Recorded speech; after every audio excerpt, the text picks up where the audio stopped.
गतवर्षी दुष्काळाचा सामना केल्यानंतर यंदा जिल्ह्यात मागील 3 महिन्यांपासून मुसळधार पाऊस होत आहे। जिल्ह्याच्या सर्वच भागात पावसाचा जोर अधिक राहिलाय। पावसामुळे जिल्ह्यातील चांदोली आणि सातारा जिल्ह्यातील कोयना धरण भरलंय।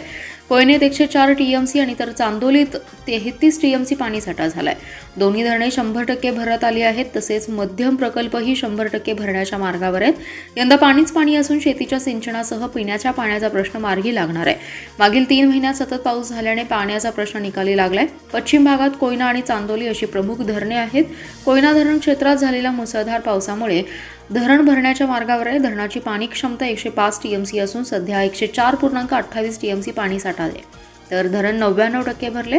चांदोली धरण क्षेत्रात सरासरी 1100 मिलीमीटर पावसाची नोंद झाली आहे। धरणाची क्षमता 34.20 टीएमसी असून सध्या 33 टीएमसी पाणीसाठा झाला। धरण 96% भरले असून उर्वरित 4% रिमझिम पावसावर भरतं।